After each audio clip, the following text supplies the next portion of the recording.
Welcome to another Freelancer Masterclass video. I am your lead instructor, Mike Volkin, and today we're going to be talking about the freelance proposal writing process. That's probably one of the most common questions I get is, hey, Mike, I got this client who's interested. How the heck do I write a proposal?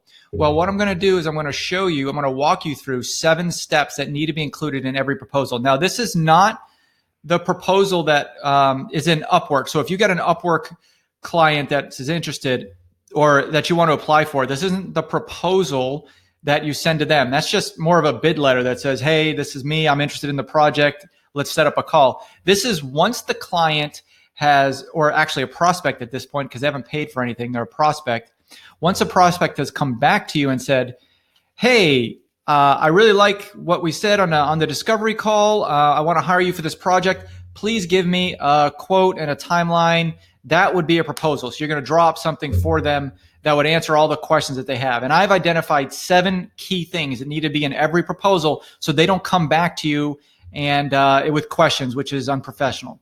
So you need to ask yourself 7 questions. The first one is, what task needs to be done? Now, this is not the overall goal of the project. So if they're hiring you for, say, search engine optimization work, this isn't, the task isn't SEO. It's various tasks that get to that point that helps you do the SEO task. You understand there are tasks and then there are goals. People will hire you based on goals and projects, but there are tasks that comprise of those goals and projects. Okay, so you need to line item each task, and at the end, I'm going to show you a table on how you can do this. The second thing is, what are your estimate of hours?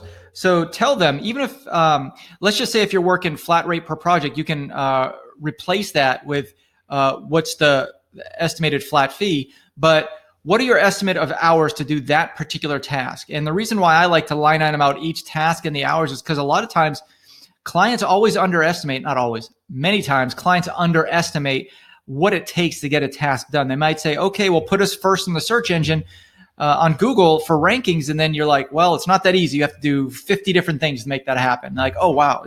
And so they can start and cut out tasks or adding 2 tasks, not realizing what the full scope is. So put down an estimate of your hours.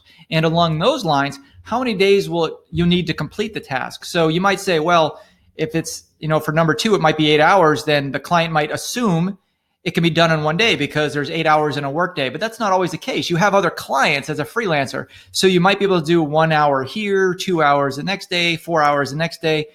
So completing the task in terms of days might be longer than the actual hours that it's going to be take to total up that task. So just because you put 8 hours as an estimate doesn't mean it can be done in one day. All right.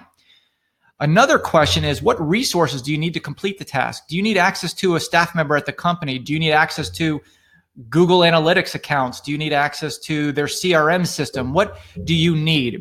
It's what's called managing up. So I want you to anticipate the things that you're going to need before you even start the task that you need to do while completing the task itself.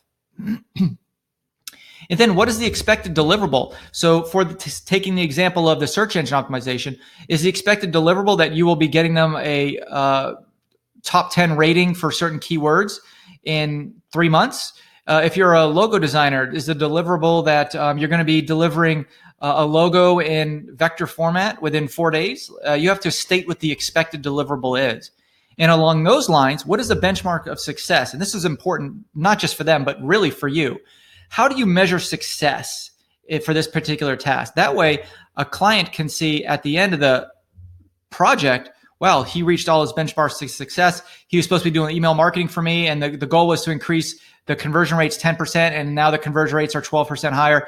That is a benchmark of success. You're much more likely to get a client to give you more work if you can show the benchmark of success. A lot of times, freelancers keep those successes to themselves, and you want to share that. So when you write that all out in paragraph form or in tabular form, they will be more likely to see the benchmarks of success and then measure them once they happen. And then the last thing is, do you have any notes in the task? Is there anything that you need from the client or the client needs from you in order to make this happen? Is there anything that isn't clear between what needs to be done and what you're doing? So that's where you would put in the notes section. So here's an example of a table that I built in Microsoft Word And sometimes I would deliver this in a tabular format, just like you see. So task number 1, I'd number the task, and there'd be more rows underneath this. This is just one example row. So the task here is completing market research. I'm going to need 20 hours to do that and a total of 7 days. And the resources I need access to their developer. Maybe I need to get access to their website for whatever reason, okay? And this is just a sample, by the way. The expected deliverables, I'm going to deliver this market research in a Word document with a list of, with a table of contents, and then a PDF version as well.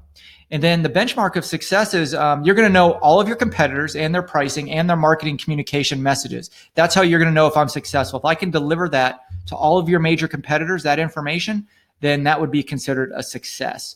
And then some notes to find out opportunities and set up the method of SEO marketing. So for example, if I'm working with a SEO firm and they wanted to do market research in order to be able to set up their SEO marketing initiatives to be different than their competitors, that would be something that I would need to note, okay?